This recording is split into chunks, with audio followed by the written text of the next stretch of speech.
السلام عليكم متابعيني الكرام. النهارده هنصور كل الثلاجات الفرز الثاني بمواصفاتها واسعارها، فتابعوا معايا الفيديو. اي حد بيعجبه ثلاجه بياخد لقطه للشاشه ويتواصل معايا على التليفون اللي موجود على الفيديو او اللي تحت الفيديو في اول كومنت. بس قبل ما ابدا الفيديو، دي المحضره قنوت.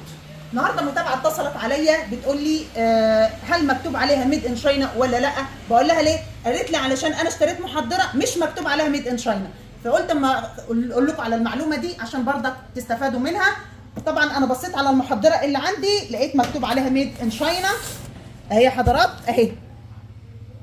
طبعا السيريال نمبر والباركود، كل المعلومات اللي هتخص المحضره قدام حضراتكم.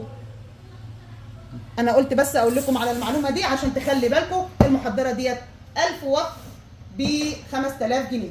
تعالوا بقى معايا نشوف الثلاجات الفرز الثاني بمواصفاتها واسعارها. لايك وشير ويلا معايا.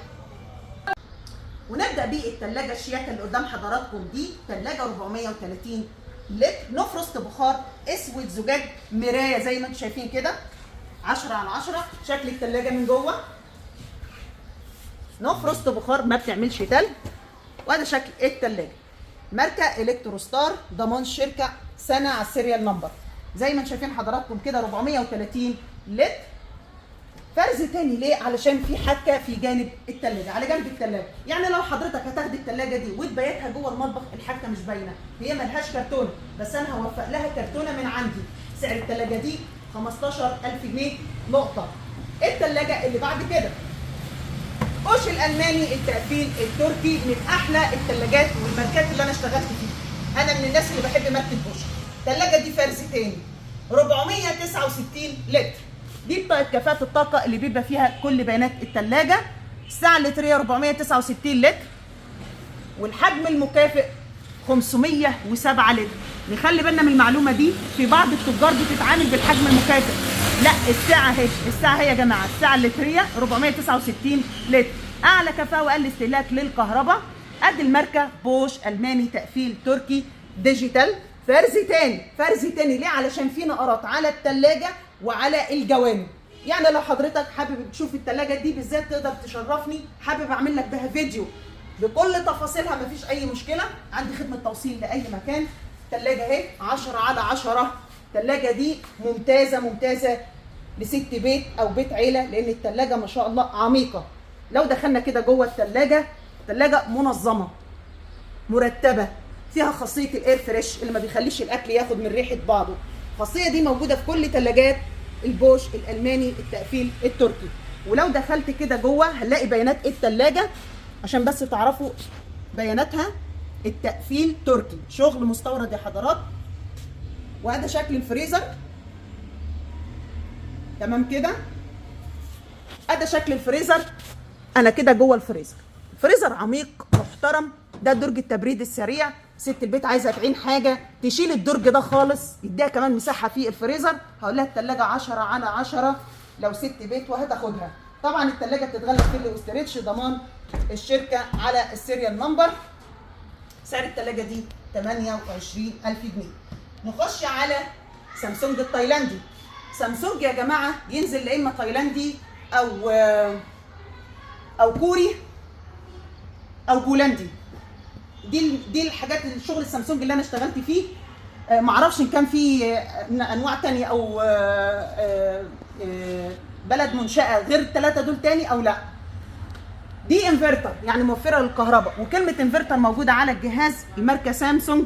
طبعا هي فرز تاني، فيها نقرات خارجيه على جسم الثلاجه. السعه 440 لتر، اعلى كفاءه واقل استهلاك للكهرباء. سعر الثلاجه دي 27000 جنيه. وهذا شكل الثلاجه ممتازه لست بيت. فيها خاصيه التوين كولينج بلس. حضرتك عاوز تشغل ثلاجه بس، فريزر بس، تقدر تشغل الثلاجه كلها ثلاجه. الخاصيه دي موجوده في ثلاجات السامسونج. 10 على 10 10 على 10. انا بقول اهو، ان كان سامسونج او بوش من الماركات العاليه، الماركات العالميه المحترمه اللي مش محتاجه كلام. دي بيانات الثلاجه لو اي حد حابب ياخد لقطه للبيانات. شغل تايلاندي عند علم اسماء. طبعا دي فرز تاني. طب فرز تاني ليه؟ عشان بيبقى فيه عيوب خارجيه، نقرات كده يا جماعه، نقرات في جسم الثلاجه. تمام؟ قولوا تمام. بعد كده معانا ثلاجه وايت ويل 345 لتر. هوري حضراتكم الفرز الثاني، الفرز الاول بتاعها. الفرز الاول بتاعها ده الفرز الاول. دي فرز اول. موجود عندي الفرز الثاني بتاعها بنفس اللون ونفس الشكل، مع اختلاف ان الفرز الثاني بدون كرتونه. طيب الفرز الثاني بكام؟ ب 15000 جنيه. السعه اللتريه 345 لتر. دي بطاقه كفاءه الطاقه، اعلى كفاءه واقل استهلاك للكهرباء. هوري حضراتكم الثلاجه من جوه نو فروست بخار، ما بتعملش تلج. يعني نفس المساحه زي ما انتم شايفين كده، وزي ما قلت لكم انا عندي الاول وعندي الثاني. الاول ب 18000 جنيه، الثاني ب 15000 جنيه. الثاني ضمان الشركه سنه على السيريال نمبر، الاول ضمانه 5 سنين. تقدروا تختاروا اللي انتوا عاوزينه، نازل السيلفر ونازل الاسود. بالاضافه للثلاجات الاربعه باب. الثلاجه دي فرز تاني 4 باب زجاج، دي سعرها 45000 جنيه، 450 لتر. ثلاجه 10/10 فرز تاني بدون كرتونه.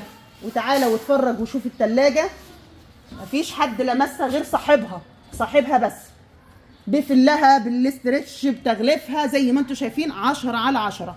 اقول تاني السعر 45000 جنيه.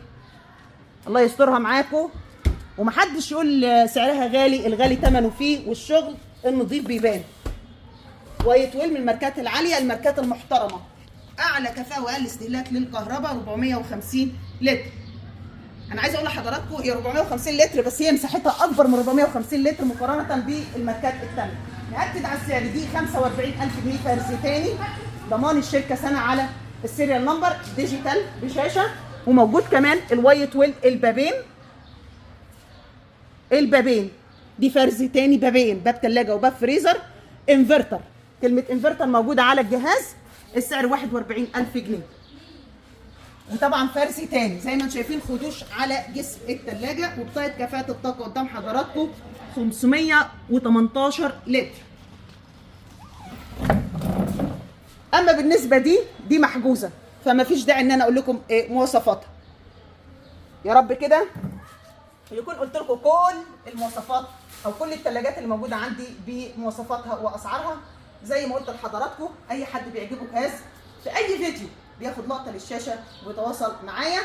الناس اللي بتتواصل معايا على الواتس وبتزعل ان انا بتاخر في الرد عليها، فسامحوني بيبقى ضغط اتصالات، بس برضك بنرجع ونرد على الناس كلها.